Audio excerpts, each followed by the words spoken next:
Welcome to Parks Uncut. My name is Monica and I'm the Parks Manager for Kensington and Chelsea. At the time we're recording, it's early spring and I love this time of year. We start getting more daylight and spring bulbs and early blossom are out. Over the past 2 years we've planted nearly 200,000 spring bulbs in the parks and will continue to add to this every autumn. I have a real love of spring bulbs. For me they're a sign of good things to come at a time of year when everything can feel a bit gloomy, energy levels are low and everything feels like it just takes that bit more effort. So seeing spring bulbs come up always brightens my day. We don't always realise how much of an impact access to the natural world can have on our well-being, and this is really the theme of today's episode, which is our ecology service, the work they do delivering environmental education and supporting access to nature. We're very lucky to have Dr. Alice Lawton as our ecology service manager, and she'll take you through all the work we've done to create the Bee Superhighway and the future of this project in the borough. Following on from Alice will be Matthew and Claire, who will tell you about the Ecology Centre in Holland Park, and then Rachel, our Nature and Wellbeing Officer, who will tell us why keeping nature healthy also keeps us healthy. Hi, I'm Dr. Alice Lawton. I'm the Ecology Service Manager for Kensington and Chelsea. I joined the council 2 years ago. Before that, I was working in the Royal Parks for 5 years, managing a project all about invertebrates.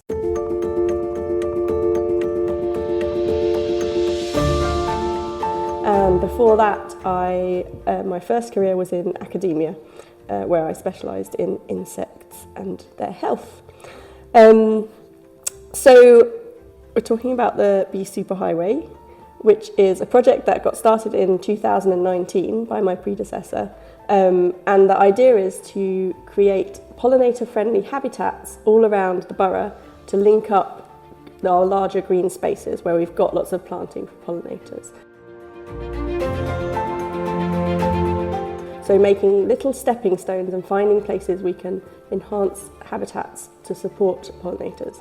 And by pollinators, it's not just bees, which is of course what everyone thinks of. There are actually about 1,500 species of insect pollinators in the UK. So we've got butterflies, moths, beetles, wasps, flies, hoverflies, all sorts of things that are really important. I just saw my first butterfly today actually, which was very early for this year. I saw a red admiral today who's just come out of hibernation, I assume.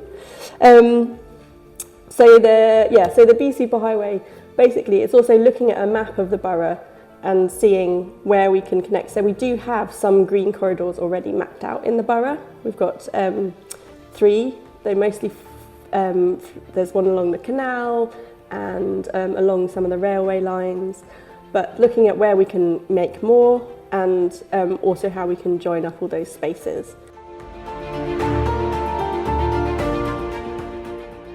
And that's going to be really important because next year London will be launching its a thing called a local nature recovery strategy, which is where all of London's looking at how to best connect habitats to help nature thrive. So one of the reasons the Bee Superhighway is really important is because insects and pollinators particularly have been in decline. We know that we're in a biodiversity crisis in the UK. We're one of the worst countries for biodiversity in the world, and numbers of lots of species of insect have been declining over the last few decades. So trying to create the habitats that they need to survive, plant the specific plants, so some caterpillars need very specific plants to eat, making sure that we've got those in the parks and green spaces will really help the wildlife thrive. So the Bee Superhighway website is online on the council's webpage. And there you can see a map of all the projects we've done, and they do cover most of the borough. We've got, in the last 2 years, we've worked on about 47 sites in the borough. And then we've got partners and collaborators and other organisations and community groups all around the borough that have also been doing projects. So the sewers, who are our waste contractors, they've had a really ingenious, someone of their officers made planters out of They made planters out of wooden pallets that were going to be waste and planted them up with pollinating flowers outside their depot offices, which look really lovely. But in the parks, we've planted in the parks and green spaces around the borough, we've planted over 180,000 early spring bulbs in the last 2 years. So that's another thing that you can really think about, is what's best for pollinators. So one thing is to make sure that you provide a wide variety of flowers and sources of pollen and nectar for them. And also that helps to ensure that there's a food source for them throughout the year. So we want to plant lots of very early spring flowering bulbs, things like crocuses and snowdrops, but also make sure that we keep ivy, which is later flowering, for the bees that are still flying around in November. And it's tricky because with climate change and the temperatures warming, everything's kind of shifting earlier in the year. So we are seeing bees flying around for a lot more of the year than we would normally. Some other really cool projects that we've done in the last couple of years is the green roof outside Kensington Library, which doesn't look like a roof because it's actually the roof of the underground car park. But last year we replanted it all as a biodiverse green roof, and it looks really amazing. So if you're at the library, do have a look outside at the bed that's just right there. So one important thing to join in with the work, and is part of the Bee Superhighway, is checking to see whether the work that we're doing is having an impact, and monitoring biodiversity in the borough is an important part of what we do. In the last 2 years we've started butterfly recording transects in Holland Park and Little Wormwood Scrubs, which are run by volunteers, and they go out every week during peak butterfly season and record all the species that they can see. And that both helps us know what habitat works we should be focusing on next. If we think we're missing a species, is there a reason why? Did we not plant a specific plant for it? And it also feeds into the national database, so it's adding to the data that scientists use to track biodiversity for the whole country. This year we're going to be trialling some low flowering lawn at a couple of sites in the borough, and that's a really interesting one, because one thing that is tricky in biodiversity and encouraging spaces for wildlife is that we always have to find the balance between people and wildlife. And so low flowering lawn, which can be kept mown quite short, means that people can run about on it still, but it provides a source of pollen and nectar for pollinators. So that's going to be an interesting one to see how that goes.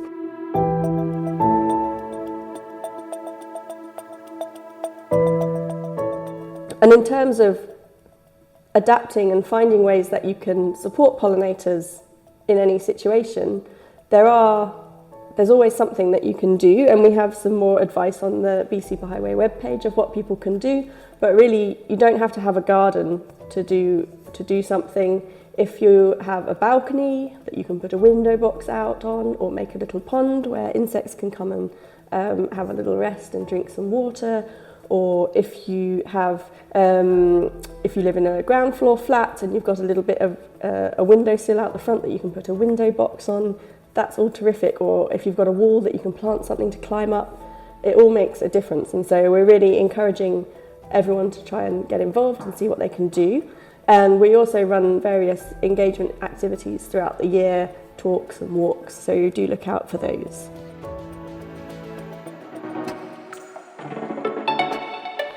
Hi, my name is Rachel Harris, and I've been working in my role as Education and Nature Wellbeing Officer for almost a year and a half.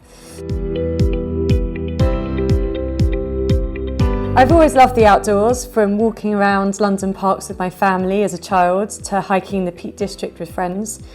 My background is in education, and part of my role is to deliver forest school and environmental education sessions to children from local schools.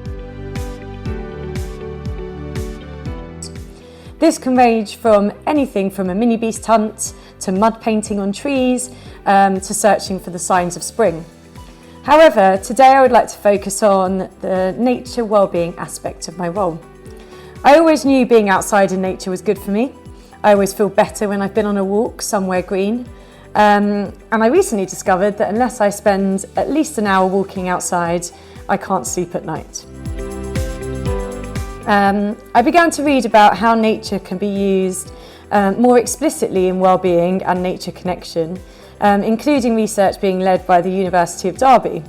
This is about how people connect with nature, not just a walk through the park, but how a deeper sense of wellbeing and happiness can be achieved by actually stopping, noticing, thinking about nature and being inspired by it. In a Noticing Nature report carried out by the National Trust and University of Derby, they found that 62% of adults infrequently or never listen to birdsong, and 80% of us infrequently or never draw or take photos of nature. The Nature Wellbeing programme that we are running is aiming for an increased connection with nature in order to aid wellbeing. We want people to stop and listen to birds and take a photo of a squirrel up a tree. So this involves us working with RBKC relevant residents in our green spaces across the borough. I lead activities that focus on grounding ourselves in nature, exploring nature and noticing and appreciating the nature around us. Some of the activities include listening to the birds tweet or the rustle in the trees, looking at the shimmer of light on the pond, or using our sense of touch to explore the nature around us. We can also create beautiful things like leaf rubbings and intricate weaving, recreating nature's patterns, or use words to describe what we are seeing, hearing and smelling. By spending time feeling grounded in our green spaces, appreciating its beauty and using it to inspire art, poetry or pro-environmental behaviours can really make a huge difference to our well-being. Over the last year, I've been working with charities to lead nature wellbeing sessions for residents in our green spaces across the borough, working with RBKC staff to help their wellbeing so they are able to be their best when they're working for the council, and also running sessions for members of the public. Please do look out for publications about our nature wellbeing programme on the Holland Park Ecology newsletter, our notice boards in our parks, our social media channels and the RBKC website. And remember, you can always stop and listen to the birds. Hi, I'm Claire. I work at the Ecology Centre. I've been here for officially just over a year, but it's more like 2. And I work with my colleague Matthew Rose. We're both engagement and education officers. That might be the other way around officially, but that's what we are.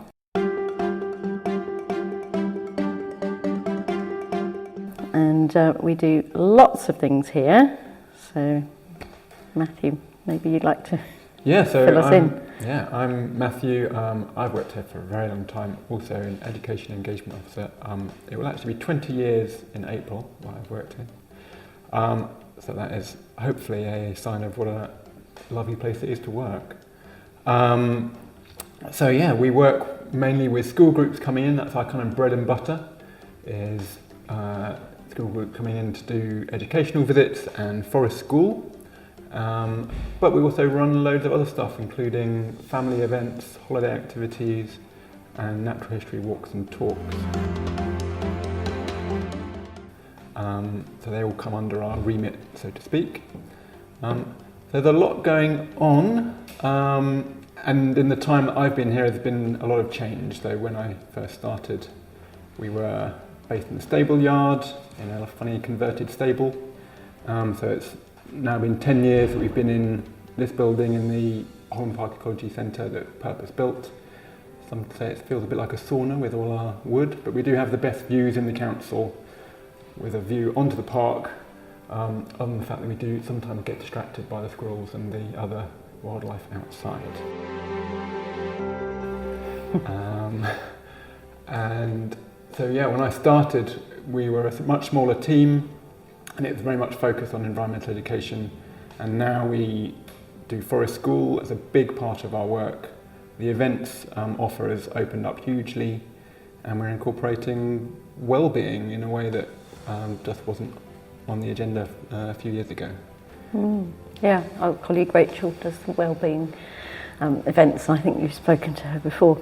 So what have we got coming up? We've got, school holidays. We offer quite a lot of activities, so children can come along for a full day with us in the woods for school type activities. And we also do family workshops, so they range from what sorts of things.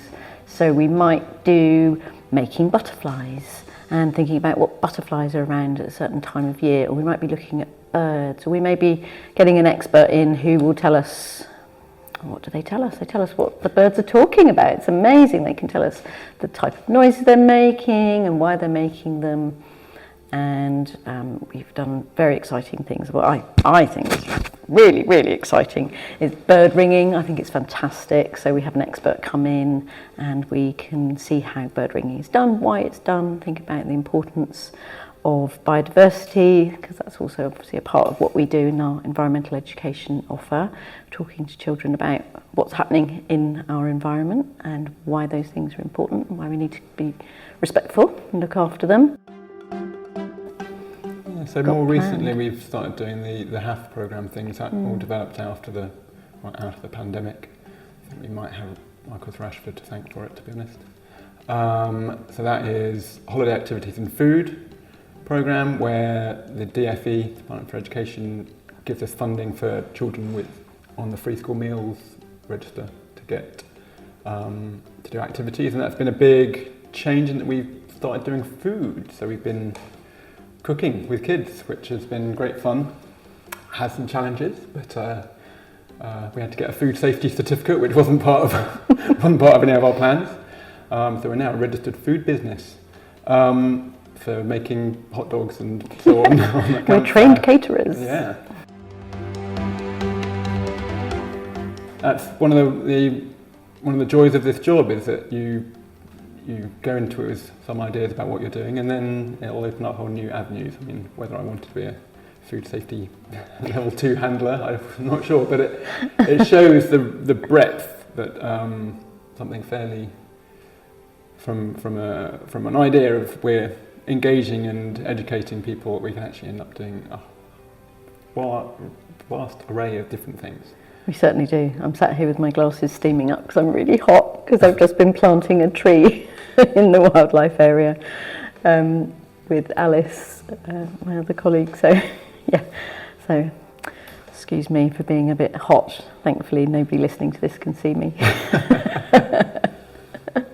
Well, yeah, leads into no 2 days are the same. Even though you might even be doing what on paper is the same session with a school, maybe the children are the same age,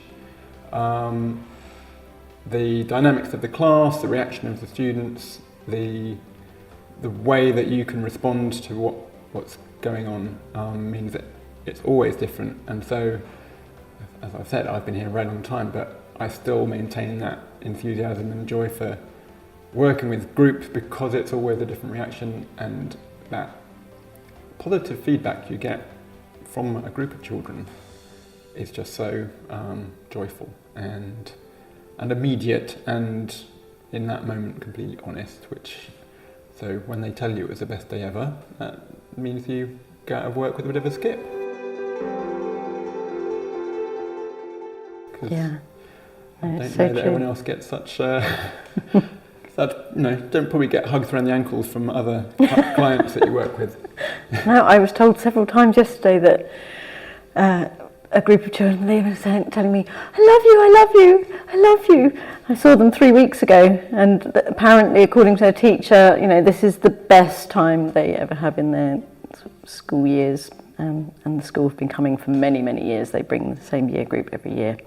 And I think we've probably all worked with them. They're very enthusiastic. But yeah, it's quite invigorating and energising. It's really fun. And we are working with children from early years up to secondary.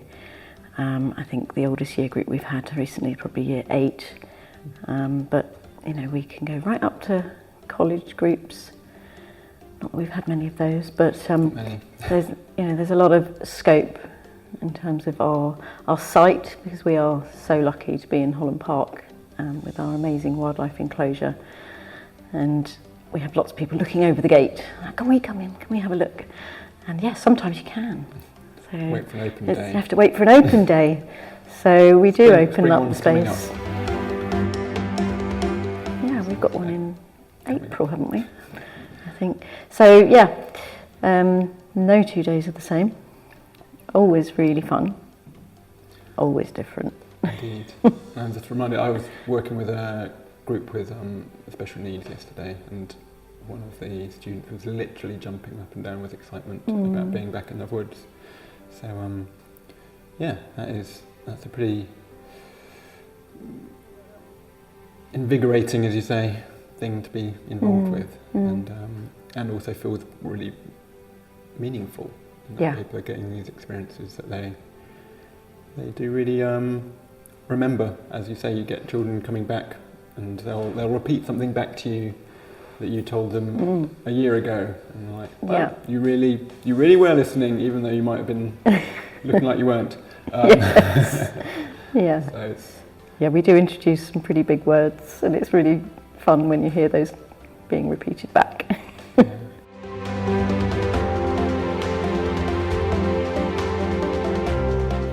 That's all for this episode. Join us next time to hear more about the Ecology Centre in Holland Park, our environmental education programme, and how you can get involved.